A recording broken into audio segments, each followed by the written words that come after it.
like I just said in the intro, the first two songs from this new album are banging. I guess last year was pretty huge for you as well with the Hella Mega Tour. How was that, by the way, with Green Day and Weezer? It was amazing. It was kind of overwhelming because, you know, we did a tour, like a tour announcement show in Los Angeles before, I can't remember when that was now. And we were like, yeah, this is going to be great. You know, we're all high-fiving and everything. And then toured Green Day and Weezer.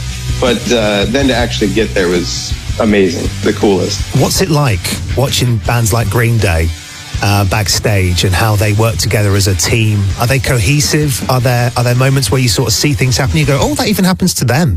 The thing that really struck me is that they hang out with each other. And we do too, but that's weird. I gotta be honest, when you meet a lot of bands, they don't really. It's kind of one of those industry secrets that everybody kind of secretly hates each other. We would go out to dinner with other bands, you know, and they'd be like ready to dish, like, oh man, I mean, my guy. And you're like, well, I mean, we have our disagreements, but I like these guys. You know, Green Day was very much that, which was really neat, actually, to see a band that's been doing it that long and, you know, working that hard, and they still enjoy each other. Yeah, it's really encouraging, I think. Is there a secret to intra-band relations then? What would you like to pass on to the next generation? How have you managed to stay together for so long? You want to know one of the things that I think we did early on is we never haggled over money. Early on, we said we're going to split it 4 ways, no matter who does what. It's one of those things, sometimes you do a lot more. There are times when I'm doing a lot more work than everybody else, but it's like, yeah, but there are times when Pete does like way more interviews than I do, or whatever it is, you know? And so it's like, everybody's working hard.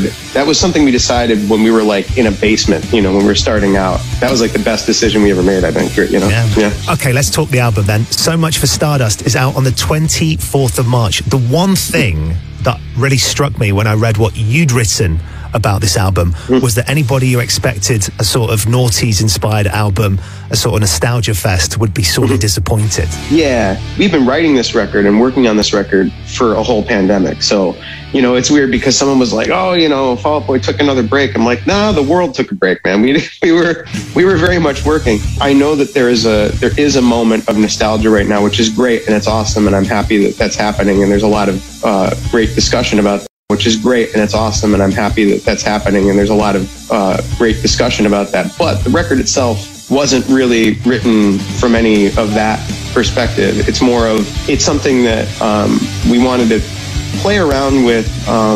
You know, now records, you can make a record in like an afternoon with, you know, programs and plugins. But I was kind of bored with making a record on my laptop. I wanted to make something that we took some time. There's not a lot of computer wizardry on it. It's even the synthesizers. There are synthesizers on the record, but even those, you know, I was tweaking knobs and playing with things you had to plug in.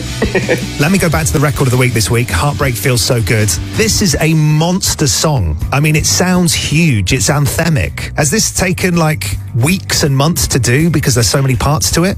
Weirdly, the impetus of the song, like the meat of this song, happened in such a small amount of time. It's one of the weird ones that way.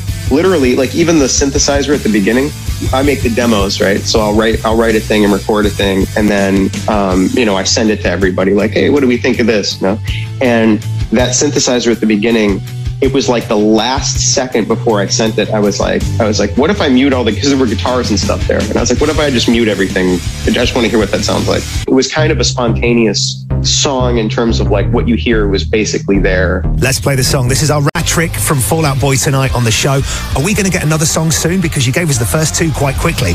You know, I don't know. I was kind of, you know, Pete and management are always cooking things up. And so to be honest, sometimes I don't really know. I didn't know we were going to be dropping them so quickly. I even texted him. I was like, wait, didn't we just put this song out? Do we need to put another one out? Should we like wait? And he's like, no, trust me. So we trusted him. Yeah, exactly. Now listen, I know you played that hometown show in Chicago. I'm on Twitter and I'm going through some stuff, right? And the first thing that I was struck by when I was going through everyone's tweets about the show was how everybody believed it to be the perfect set list by Fall Out Boy. That you now have what is the perfect show after a couple of decades. You've got the back catalogue and the songs and the mix. That was the big take from a lot of people. That's great to hear. Yeah, the second thing, and I thought that was really nice as well. The second thing was, I'll read some examples, okay? So this was Fandom Phobic on Twitter, who says, Fall Out Boy comeback was so good that Brendan Urie had to call it quits. Hitchnard said, Fall Out Boy's return hit so hard they killed Panic at the Disco. And Debwams says, if I had a nickel for every time an emo Trinity band ended immediately after Fall Out Boy return, I'd have at least 2 nickels, which is a lot. No. How do you plead, Patrick? I don't know. Like I said, this one, we really weren't taking a break. We were working. So, you know, the whole comeback thing. I didn't really realize this one would be seen that way. I was, you know, because we were out on tour with Green Day and Weezer, you know, it wasn't like we weren't doing stuff. It's funny. Pete always used to make this joke about because people would always ask us about the happenings of other bands and stuff, and he's like, "Oh, I'll ask him at the next emo meeting." You know, like we don't. It's not like we have like a, you know, it's not like the Justice League where there's a round table. You know, there could be something in that. There could really be something. Could be, emo Anonymous, where you're all sat around. And we all get to go to the meeting. Right. Well, here's a band who would be at that meeting. This is my, you know, so some cast. I'm like, that's amazing. We don't have any castles in the States, you know. So like for us, it's like really neat. And I feel like the festival culture there, it's like definitely take note. That's pretty special. That brings us nicely on to this. After talking about festivals, we would like to talk to you about your perfect gig. Okay, and if you enjoy them so much, maybe it is this. So imagine this: if you control every element of a live show, what would you choose? As a music fan, a musician, what would you most want to see? Who would the bands be on that lineup? For me? Yeah, for you. As a music fan. Jiminy.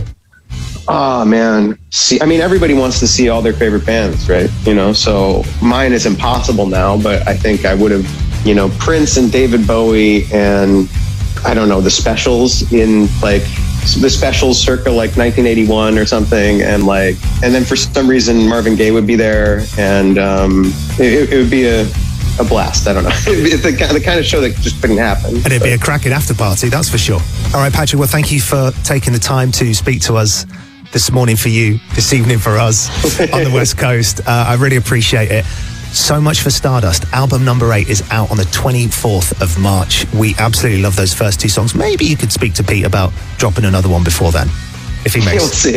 if he makes the meetings and decisions on that. Yeah. Thank you so much, and I hope when you come to the UK this year, you come and see us. Yeah, thanks a lot. Thanks.